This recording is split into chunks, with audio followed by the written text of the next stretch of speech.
We're in Beijing, the capital of China. This is where we're sent to start the process. In order to go to North Korea, we have to sign up through an agency for a sightseeing trip in one of the most restricted countries on the planet.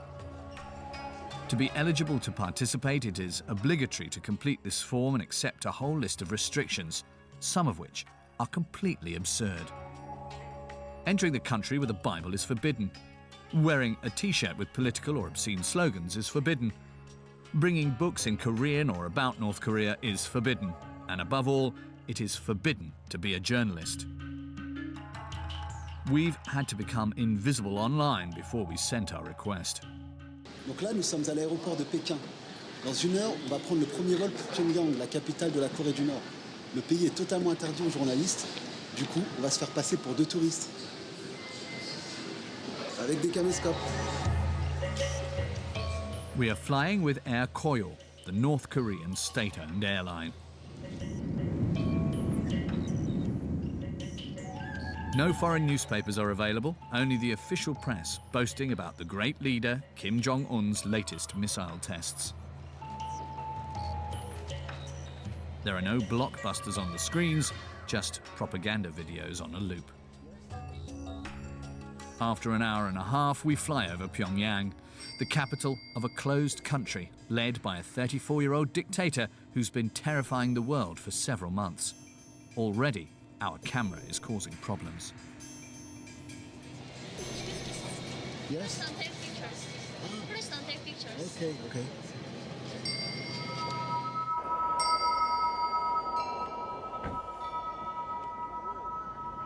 We are part of a group of about 20 tourists.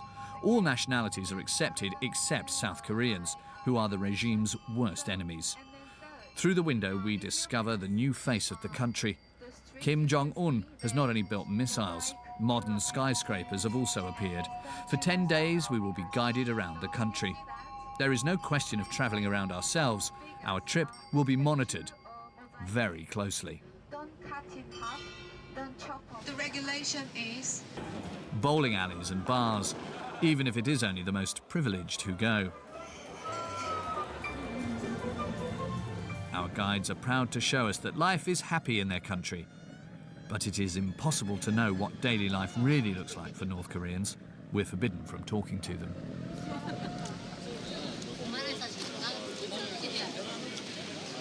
Toujours sous la surveillance. Voilà, le monsieur à ma gauche, là, c'est celui qui nous surveille avec le plus de vigilance. C'est le chef des guides. Mm-hmm. Ok. James, let's go. To find out what is hiding behind the dances and the outward smiles, we have to go to a neighbouring country, where speaking isn't a crime. We're in Seoul, the capital of the biggest enemy of North Korea, South Korea. In the country, there are 30,000 North Koreans who fled the neighbouring dictatorship to seek refuge here. 안녕하세요. 네, 가방 이쪽에 둬도 될까요? 네, 감사합니다. Choi Soo-yang, 26, secretly left Pyongyang in 2014, 2 years after Kim Jong Un took power. She tells us that nothing has changed. She's taken part in several television shows that report on life in the north. On the air, along with the hosts, she mocks Kim Jong Un's politics.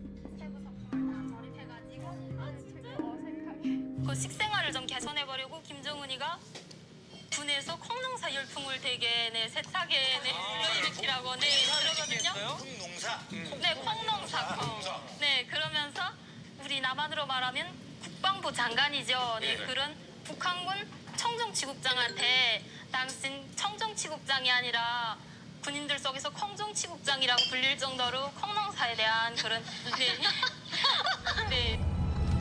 In Seoul, Soo-yang discovered an environment she'd never dreamed of, a world which is highly connected instead of cut off from everything. 북한에서는 개인이 자가용을 소지할 수가 없고 차 운전이라는 걸 이제 꿈도 꿔보지 못했습니다. In the north, only a small group of extremely rich individuals can drive their own vehicles. just one injustice among so many others. However, Su Yang believed in Kim Jong Un. His signs of openness and a taste for Western culture let her dream of big changes to come, a dream which didn't last. 정권을 잡기 전에 후계자로 등장을 했을 때 이제 그 위대성 교양이라고 해서 김정은에 대한 이제 우상화 선전을 많이 해왔어요. 그래서 이제 북한 사회에 큰 변화가 올 거다라는 이런 오지 않을까 이런 생각도 했던 것 같아요. 탈북자들이 너무 많아지고 있다 보니까 제가 나올 때보다 국경은 더 경계가 심해졌다고 하고 있고 그리고 북한에서 이제 예전에 내가 살 때도 정말 그 공포 체제야 정말 두려움이 컸거든요. 모든 것이 다 불법이에요. 북한에서 살아가려면 그 불법에 대한 이제 처벌을 너무 완전 강하게 하다 보니까 항상 불안하게 살았지만 지금은 더 정말 김정은이 어떤 지시를 했을 때 그 지시에 시범경으로 걸리는 사람들은 무조건 다 처형감인 거예요. 그렇다 보니까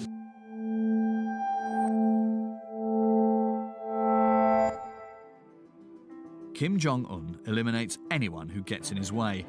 In North Korea and even abroad, borders don't get in the way of the officials in Pyongyang.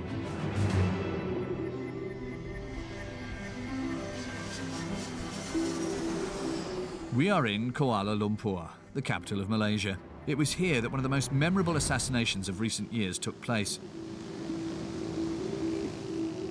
Kim Jong-un is reported to have had his own brother, Kim Jong Nam, killed. Nam was the first son of his dictator father. However, a bit, and there's the other girl, Siti Aisha, came from the side to distract him while this was all going on. And then coolly Siti Aisha went off this way and Jong-un went off that way.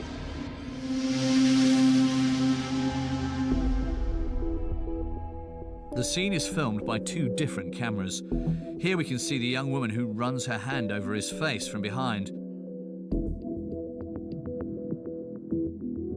Then her and her companion calmly leave the crime scene. According to the journalist, that day, the two women weren't alone. Apparently, allegedly, there were 4 North Koreans sitting at that cafe right there. They must have been sitting at that table, as you can see, that table facing directly us. It was reported and it's alleged that they were sitting there and monitoring, and then immediately after it happened, they had gotten up and left. Kim Jong Nam doesn't know at this point that he's been poisoned. The chemical doesn't act immediately, and after the attack, he doesn't appear weakened. The doctors later discover that he had inhaled VX nerve agent, an extremely powerful neurotoxin. A single dose and death is certain. Worried, Kim Jong Nam goes straight away to an information desk. He's then taken to the police.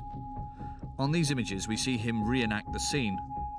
The policemen take him to the airport's medical centre. He starts to feel unwell.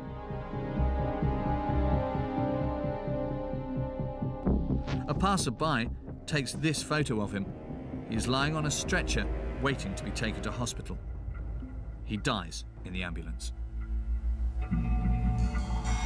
It definitely took a lot of planning, yeah. It's not something that is done overnight. It's a lot of planning, a lot of execution. The execution has to be perfect for this kind of thing. And I think the execution was perfect. For this perfect murder, everything points to North Korea, which is one of the only countries to possess the VX poison. The 4 men who were watching the scene managed to get away, but the 2 women who carried out the attack were arrested.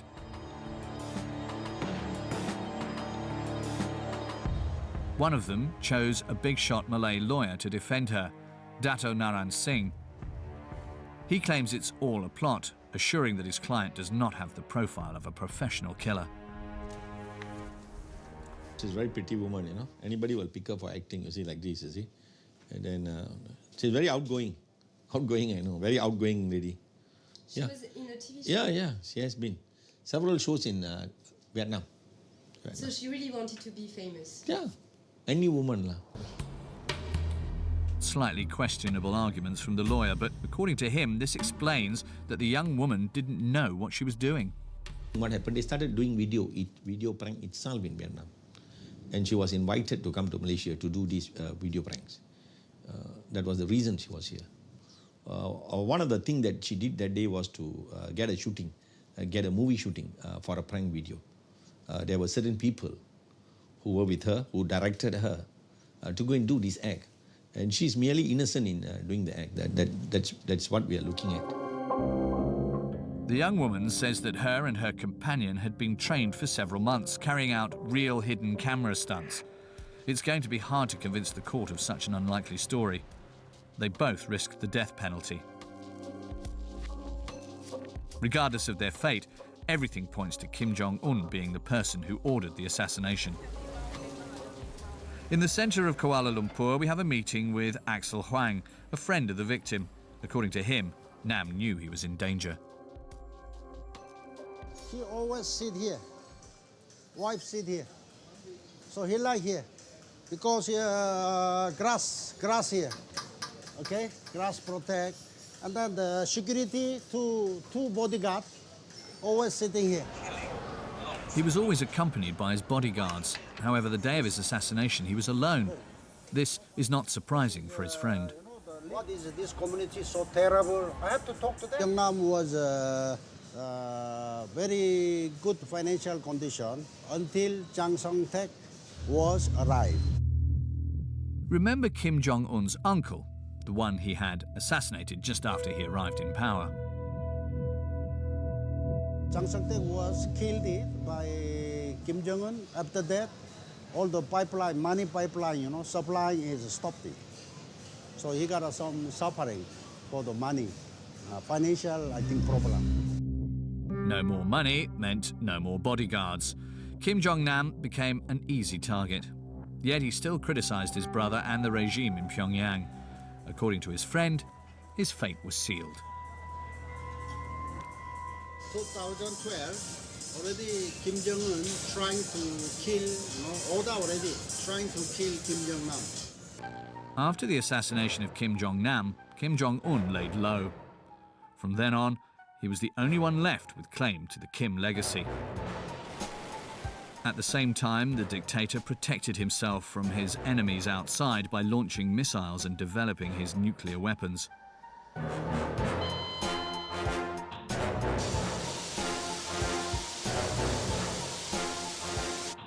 Nobody can touch him. That's what he hammers home in propaganda clips like these, broadcast on state television.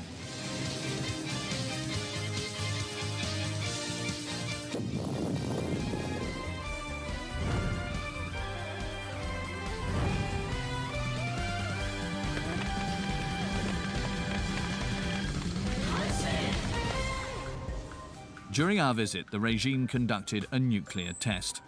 This military success is displayed everywhere. Newspapers are shown behind glass in the streets. On the front page that day, the regime is threatening its enemies, South Korea and the United States, with nuclear war.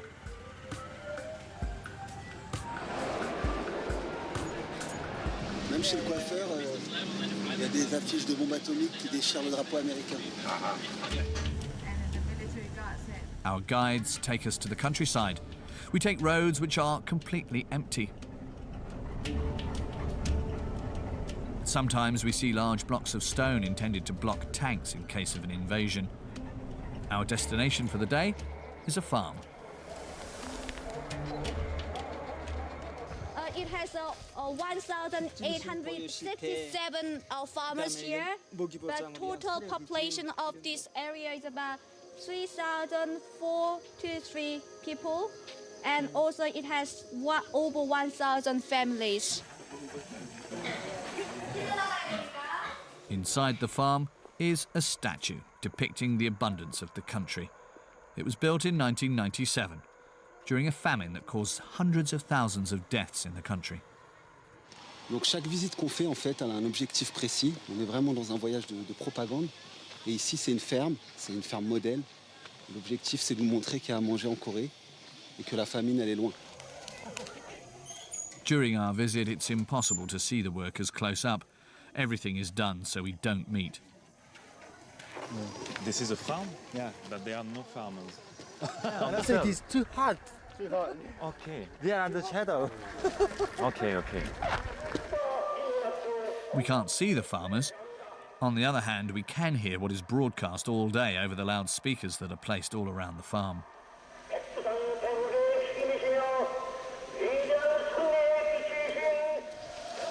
maintain the ambience. It's rain because of sadness of Koreans. Yeah, we are going to the DMZ now, military demarcation line. The Korean Peninsula, 10 million people are separated in two, north and south. So today we are here, the very place of symbol of national tragedy. So the rain is coming because of it's crying. The sky is crying. The DMZ is the demilitarized zone between the north and south. An armistice was signed in 1953, but the two countries are still officially at war. An estimated 700,000 North Korean soldiers are gathered at the border, faced with 400,000 South Koreans, assisted by approximately 30,000 Americans. You're American. Yes, sir. An American, no? Enemy. And what is your feeling to see American soldiers here? It's Feeling strange. to revenge them. Revenge them? Yankee, go. We're taken to the room where the armistice was signed, but the language is far from peaceful. If the US provoke Korean War again, then we will smash them and then we will make nobody sign on the surrender document. And from their perspective, who better than Marshal Kim Jong Un to stand up to them? His portrait as a military leader is everywhere. We are now doing the military exercise in South Korean territory. So you're scared about that? So Never. never. Because our military build-up is really strong. We have nuclear, we have H-bomb, we have all kind of military armed service, weapons. So we're never scared. Our people wants to, fight against the US. Is Kim Jong-un really ready to start a war with the Americans? We return to the other side of the border in South Korea to meet with Andrei Lankov, who knows the story of the Kim dynasty by heart. He is in no doubt that the young dictator is just applying a calculated and thought-out strategy. Do you consider that Kim Jong-un is a madman? Of course not. He is very smart, realistic, extremely pragmatic person, and probably the greatest Machiavellian currently in operation. To start with, he is a survivor. He is a master of survival. He saw what has happened to many other regimes, which the United States and other Western powers bracketed together with his country. I'm talking about Libya, I'm talking about Iraq, I'm talking about Taliban Afghanistan. He doesn't want to go that way, and he understands that the only way to survive for him is to keep nuclear weapons, because he assumes that no country would ever attack a nuclear North Korea. According to Andrei Lankov, Kim Jong-un would be unstoppable. No more resistance, either at home or from abroad. Even so, some still try to fight him. An hour and a half from Seoul, we have a meeting with Lee Min-bok. He's a North Korean refugee. He escaped to South Korea a little over 20 years ago. He tells us that it was a leaflet against the Pyongyang regime that convinced him to flee.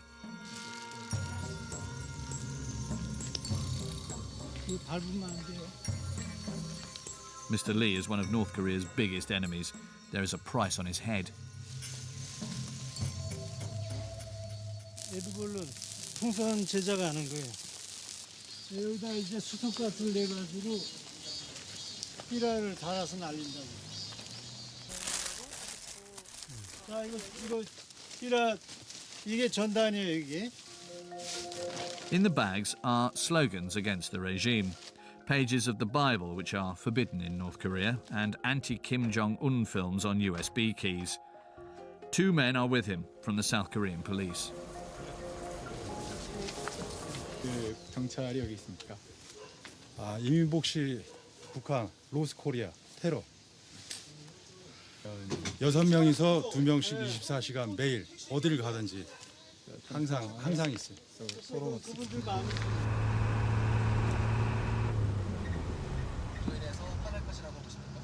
화나는 정도 아니라 이것 때문에 한 200여 차례 항의를 했고요.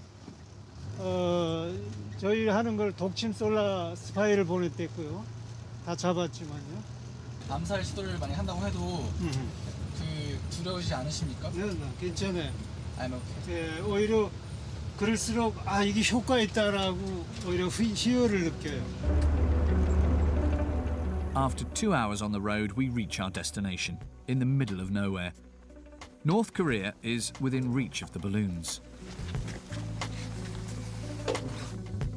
요거 한 10km? 10km. 네, 아주 가까워요. 여기는 군사 통제 구역이 돼서 들어갈 수 없어요. 여기서부터. 네, 여기. His wife helps to prepare the delivery. The mechanism is simple. Each bag filled with leaflets is linked to an alarm clock. When it goes off, the bag opens. 위에 높을 때 몇 시간 정도 그 키로 터진 소스는 그냥 우리 대부분 다 Lee Min-bok inflates a dozen balloons. His work is financed by an evangelical South Korean mission. The wind carries them over North Korea. 좀 있으면 안 보여요. 레이더에 안 걸려요. 소리가 없어요. 그러니까 인간의 능력으로는 이거 막을 수 없는 거예요. 김정일이가 아무리 큰 소리 쳐도 이걸 못 막는다.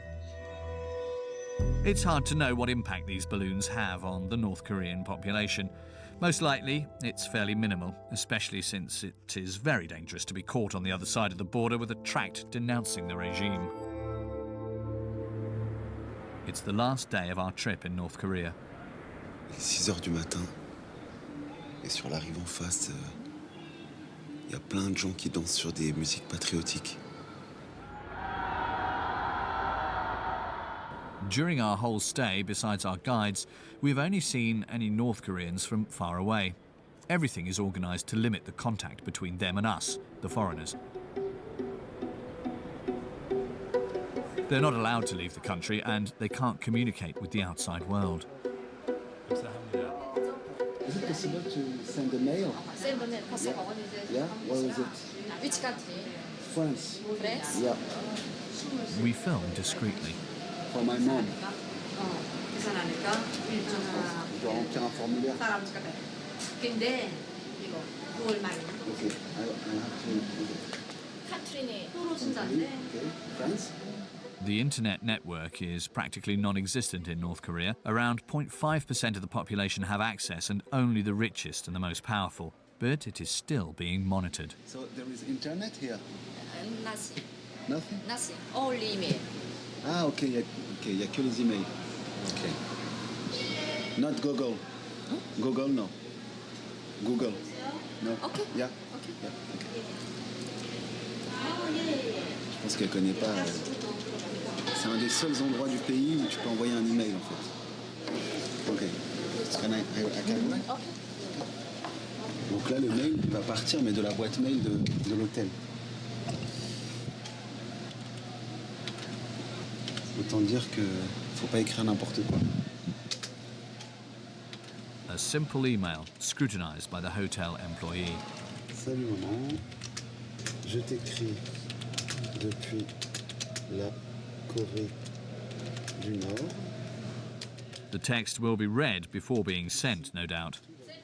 Yeah, send. I send. You? Ok, c'est elle qui l'envoie. Donc je l'ai. It's okay? Okay. C'est ok. Là, je dois laisser comme ça et c'est I comme. send. Ok. Comme ça.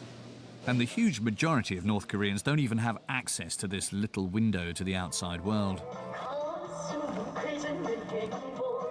Today is a national holiday. Dances are organised everywhere in the streets.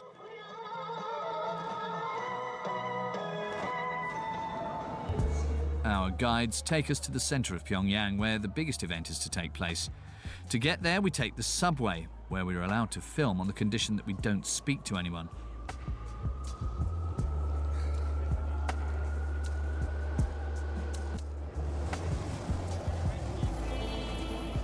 In the carriages, and even on the pins that nearly all of the passengers wear.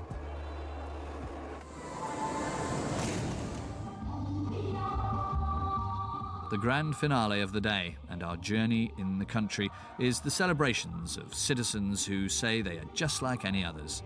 It was Kim Jong Un himself who developed tourism when he arrived in power. He recently declared that he wants 2 million foreigners to visit the country each year between now and 2020, 20 times more than currently. No doubt to show them the same things we saw, a society that is uniform, synchronized and smiling, but above all, one which is subservient.